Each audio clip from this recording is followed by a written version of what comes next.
So with the Atom Cosmos integration live on THORChain, we can finally do native cross-chain swaps to and from Atom with native Bitcoin, ETH, and all the other assets that are supported on THORSwap. And in the first video, we went over how to do those cross-chain swaps. But in this video, we're going to go over how to be a liquidity provider and earn yield on our Atom by providing liquidity to allow for those cross-chain swaps to take place. So first, let's take a look at the pools available on THORSwap so I can explain some background. And as I'm recording this, I'm on StageNet before the actual launch. So prices are off and liquidity is extremely low. So if you see some weird numbers, you can just ignore those. But the process and everything we're going to go over will be exactly the same on mainnet. So the native asset cross-chain swaps on THORSwap are tapping into THORChain liquidity pools. And THORChain liquidity pools, every pool is 50% Rune and 50% the asset. So for example, we're seeing ETH, BNB, LTC. This pool is 50% ETH and 50% Rune.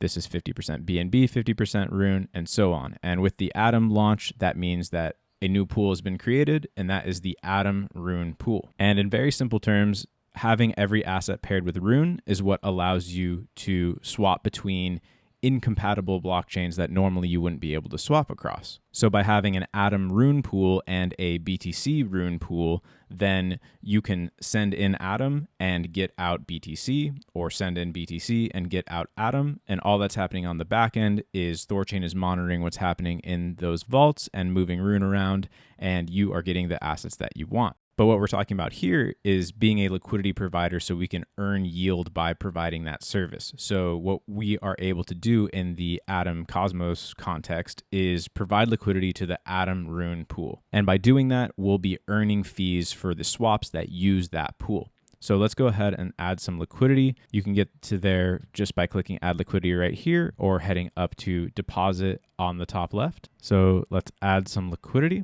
Let's get our wallets connected. I'm going to connect Kepler wallet for the Cosmos side. And for my other chains, I'm going to connect a key store in this example. I'll just go ahead and connect only Thor Rune because all I'm going to be using is Rune and Atom in this example for adding to that liquidity pool. So connect. So I can check my wallet and I've got a little bit of Rune and Atom ready to go and add to this liquidity pool. So you'll see by default, the option is set to add both Atom and Rune, but there's also options to add only Atom or to add only Rune. But keep in mind with this, this is not single-sided yield. If you add only Atom, think of that like selling half to Rune on the back end. If you add only Rune, think of that as selling half that Rune to Atom on the back end.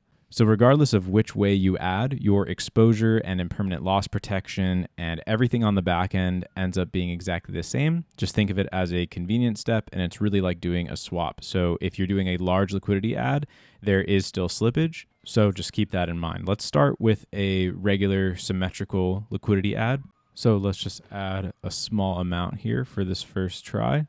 So I'm adding an equivalent amount of the two assets that are always going to be 50-50 when they're in this pool. So as I'm earning yield for activity happening in this pool, my position is rebalancing. So for example, if Atom goes up a lot and Rune stays flat, some of my Atom is being rebalanced into more Rune. If Rune outperforms Atom, then I'm going to end up with less Rune and more Atom. And that's why even if you're adding only from a single side, you have to want to have exposure to both assets, because in any of these situations, you're always having 50% exposure to both assets. So let's add this liquidity.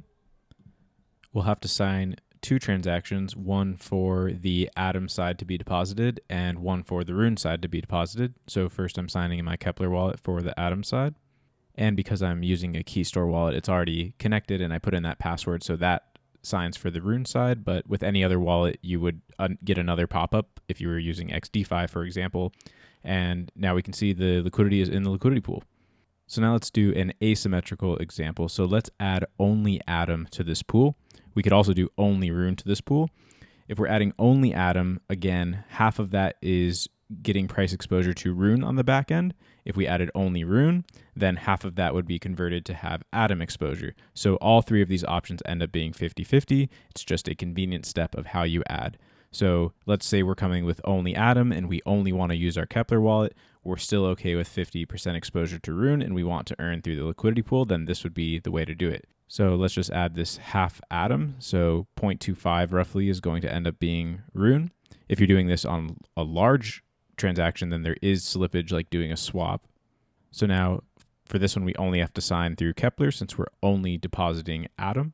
And when you add asymmetrically, when you later go to withdraw, you withdraw the same way you came in. So if you deposit only Atom, then you withdraw only Atom. If you deposit only Rune, then you withdraw only Rune. But if you deposit symmetrically, then you have the option to withdraw symmetrically or 100% to one side or the other. So now both of these have been added. We can follow our positions under liquidity here.